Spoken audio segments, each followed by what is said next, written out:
mentality of if I don't change in here, I'm not gonna make it out there. And I stayed to myself after I got out. I did my time. I was released on federal probation, but when I was taking my medication to actually manage my symptoms and doing it the right way, I wasn't really alive either. I would go home, be asleep all day. I'll wake up, take my kids to school, go back home, go to sleep. By the time they got out, I would get up, go pick them up.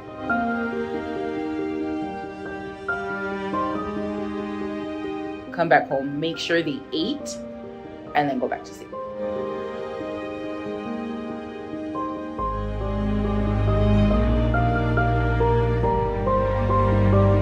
So she sent me to Wellness Connections, which was before it integrated with Hope. And I remember sitting there on my first appointment, and I'm sitting there and I'm like, I can't do this. I can't do this. I can't do this. This is one of my favorite stories to tell because it goes with what I'm doing now. And I'm sitting there and I'm like, I can't be here. I don't want to be here. Like, I have to go. And one of the staff members walks up and he's like, hey, how are you? I've known him from back in the day, from growing up. And he's like, are you hungry? Like, we're serving sandwiches today. Sandwiches is my comfort food. So I'm like, God, this fool lured me with food. So I got my plate and I started eating it.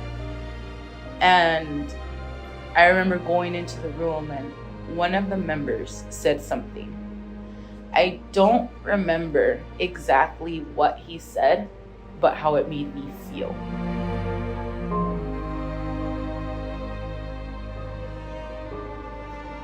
I wasn't alone. That it didn't matter how many mistakes I had made in my life, that I mattered, and that I deserved to be healthy, that I deserved to love myself, that I deserved a happy life. And that's when I was like, you know, like, I can do this. I want to do this.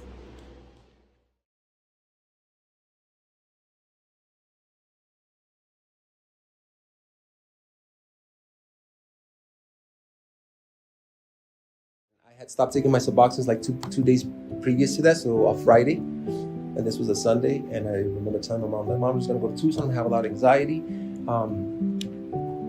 I just gotta go. So I went to go see my friend. I wanted to show him how good I was doing. You know, another one of my dealers. Talking to you. Right. I know you think it's cool. Shit, I used to think it was cool to be gangster, living wild and crazy when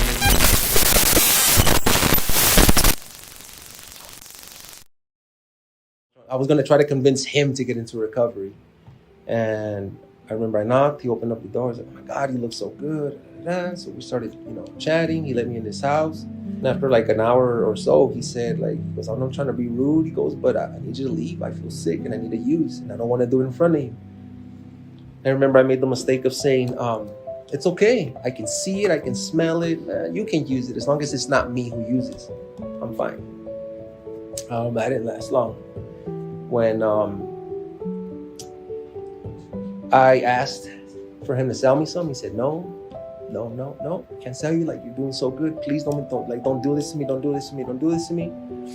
I started getting upset, and I remember saying, "We got a couple of choices here."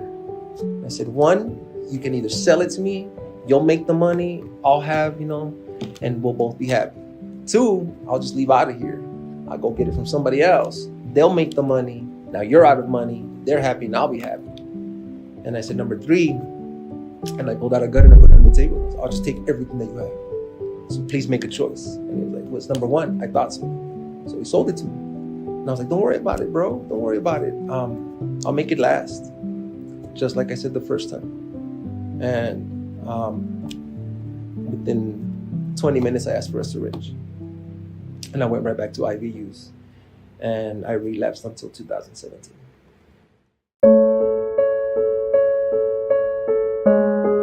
I've been an open book with my recovery support system. And the biggest just to show you how strong my support system has been and that recovery is possible, my biggest reservation to say I'm gonna relapse and just go out is my mom's death.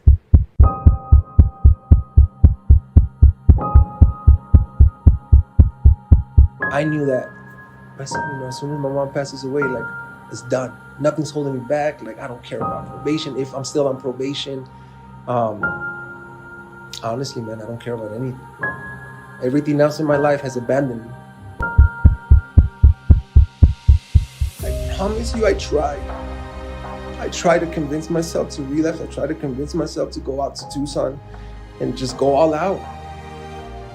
And the only thing I can think about was, and what, and then what, and then what, and these, and then what, and what about my kids, and then what, and then what about this, and then what, what about this little place in Nogales that has been there for me for such a long time. I had enough support. I had learned enough skills. I had worked enough on myself, and I had built a life that was worth not giving up. I didn't do this alone. I've done it with the support of other recovering addicts. I've done it with the support with people who understand recovery, people who understand addiction, and people who who were just through good heart listened.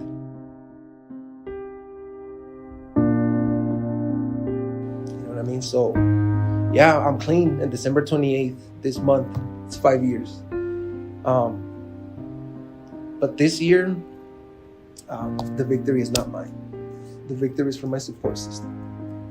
I didn't stay clean this year because of me.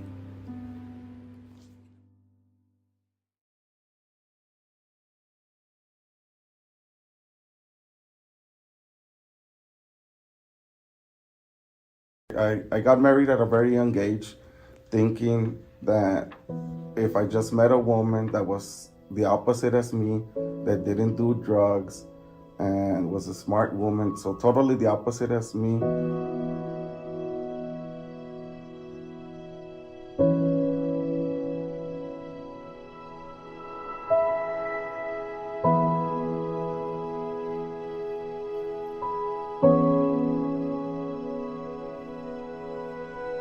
And then I met her and I'm thinking, oh, me voy a calmar aquí, me voy a tumbar el rollo.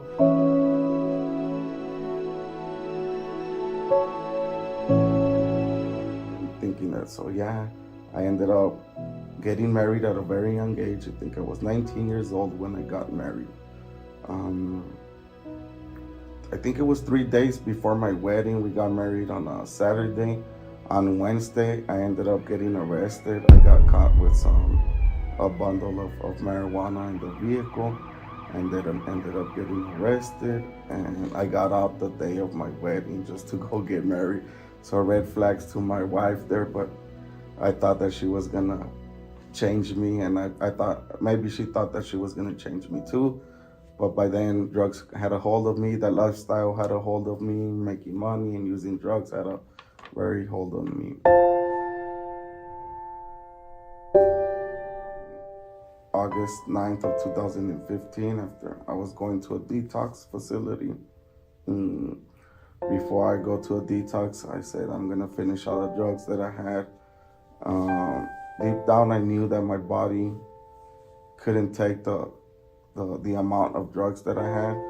So to this day, I don't know if I did it intentionally or not, but I did all the drugs that I had with me while I was going to detox, and I guess in the detox I overdosed.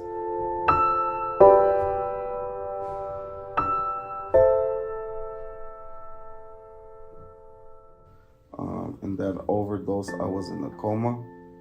I was in a coma for 3 or 4 days.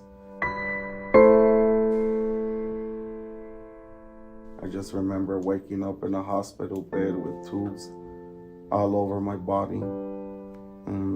I had machines stuck to my body, so I just opened my eyes and was strapped to a bed, and I had tubes in every hole of my body that you could think of, and with the machines. And there was this lady, a nurse, that was there with me, and said that I was gonna be okay. She mentioned that she was gonna go get the doctors and was also gonna bring me a Bible so I could start reading, and that I wasn't never gonna use drugs if I read that book. This day, I don't know if it was a spiritual experience or not. At the beginning, it had me surprised. After talking to many people, I kind of ended up keeping that to myself because I wasn't sure what I was experiencing. Because before that, I was experiencing delusion, so I was seeing things that weren't there, and I was talking to myself, so I wasn't sure if it was the same thing that I was experiencing. But I just remember feeling a peace that I've never felt before. I just felt peaceful, una paz, and it was just that I knew I was done. That I didn't want to use drugs. I knew that my brain was connected to my body, something that I haven't felt in years. I just felt whole. I just felt like I'm done.